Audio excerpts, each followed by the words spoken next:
Vamos retomar então a parte de transporte. Eu parei bem no assunto de HBL.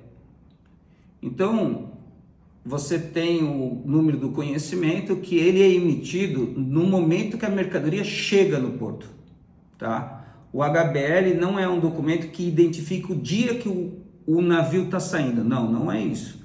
Ele identifica o dia que a mercadoria entrou no porto, tá? Bom, dando sequência, aí a gente volta para os documentos que são necessários para exportar uma mercadoria para o Brasil. Então, existe o documento chamado Proforma Invoice, que você pede no momento que você está negociando com o fabricante. Então, você fala lá, me manda um Proforma. O que significa Proforma? Ele é um documento que serve para você pagar o fornecedor, tá? Uma transação internacional. No caso, o Proforma Invoice, ele tem essa finalidade. Aí você vai ter o packlist também, que pode ser emitido e pode ser usado desde o início, quando você pede a mercadoria com o Proforma Invoice. O packlist são as informações, as características da mercadoria embalada. Então, se ela vai num pallet, se ela não vai, se ela vai numa caixa, se não vai, qual que é o tamanho cúbico dessa caixa, enfim, dá todas as informações da embalagem e como a mercadoria vai ser enviada. Bom, aí você tem, no final, quando a fábrica estiver terminando, você vai emitir a Commercial Invoice, que seria uma nota fiscal, um exemplo, mas Commercial Invoice nota fiscal comercial. E nela vem o valor final, porque tem algumas fábricas que produzem e o excedente fica com o cliente, uns metros a mais, umas chapas a mais, um pouco a mais. O lote ele vai acontecer dentro da quantidade que você comprou, porém um pouco mais vai. Então você prepara na Commercial Invoice finalmente do que você produziu e do que você vai pagar, do que a fábrica produziu e que o cliente vai pagar. E aí você refaz o packlist baseado nessa última situação. Bom, quando você faz isso, aí a mercadoria vai ser carregada no container e o container vai sair da fábrica e vai para o porto.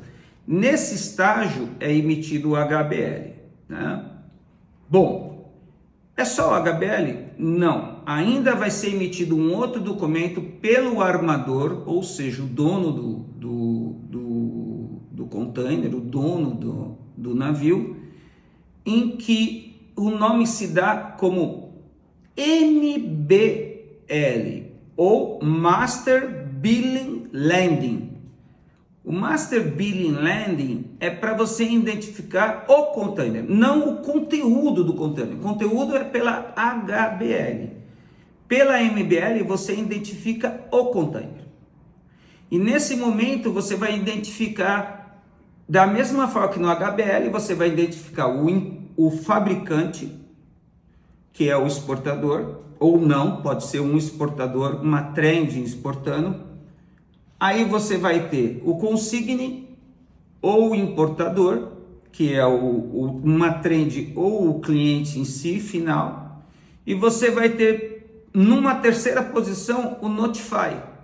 O Notify é uma entidade que pode ser identificada também. No caso de uma importação com trend, pode ser o comprador, então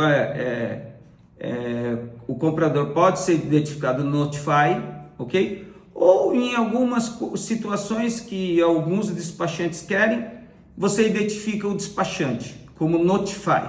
Então você tem lá de novo, exportador fabricante, importador consigne, ou consigne, são duas palavras, o português e inglês, e aqui o Notify ou o buyer, que seria o comprador de fato, tá?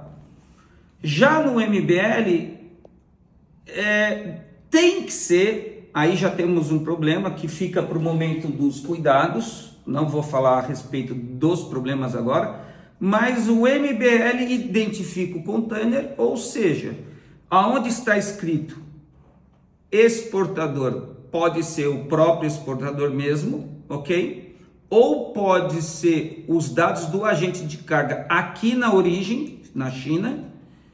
Aonde está consigne ou importador, estar o agente de carga do Brasil, ok? E no Notify você pode simplesmente repetir os dados do importador ou do consigne, que é o agente de carga no destino.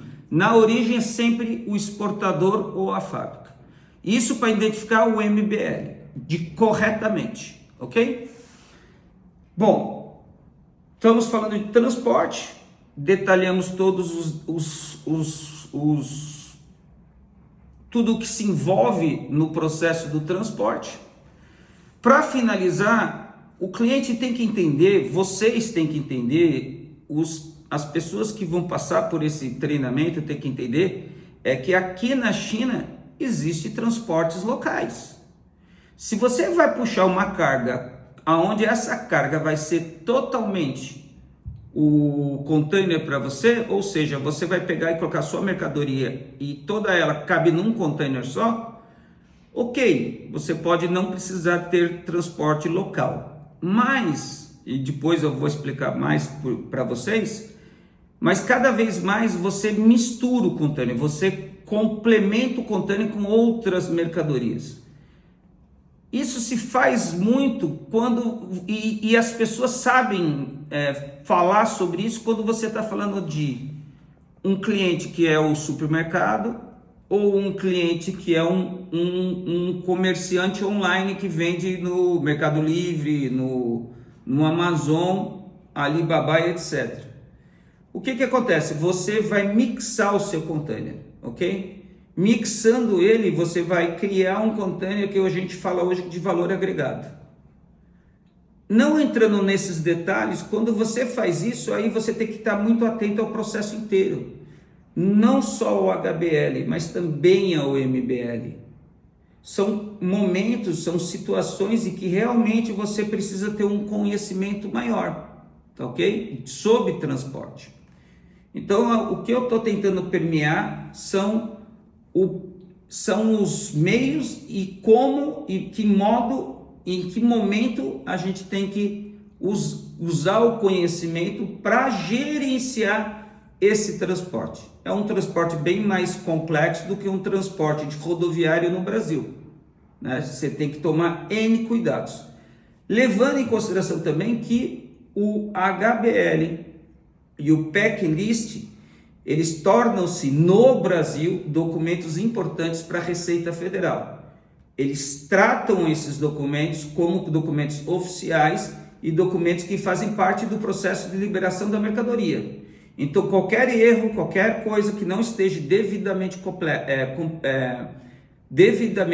completo, pode correr o risco de o importador ter algum tipo de multa, ok? Então, a Commercial Invoice tem que estar perfeita, com todos os detalhes, o Packlist tem que estar perfeito e o HBL, e no caso de múltiplas cargas dentro do mesmo container, o MBL, todos esses têm que estar perfeitamente preenchidos para que na hora de nacionalizar, caso a Receita queira fazer uma análise, que seria aí o canal amarelo de documento, ter todos os documentos corretamente preenchidos.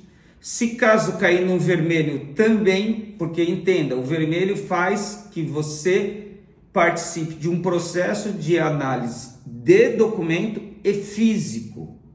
Então, o amarelo é só documental, o vermelho é documental, mas o físico. Abre-se o container para verificar o conteúdo, entendeu? Então, é uma parte importantíssima, tanto é que a gente está tratando desse assunto em duas etapas, como o tributário também é muito importante. Aliás, todas as fases que nós estamos descrevendo são importantes. E aí eu corri o risco, uma falha, né? Primeiro curso que eu estou dando pela internet é o seguinte: nós vamos incluir como quinto né, como quinto tema, o jurídico, que é um tema que ninguém lembra, mas é de extrema importância. E aí, os cuidados que a gente vai entrar nos riscos, nos problemas, vai ficar como tema 6, tá bom? Esse daqui vai para 5. E aqui 6. Valeu, gente? Bom, com esse conteúdo eu acredito que eu esclareci bem o processo e vamos aguardar as últimas 2 aulas. Depois, eu pretendo discutir temas específicos, temas mais do dia a dia, mas totalmente envolvendo o processo completo de importação, tá bom? Agradeço e até a próxima aula.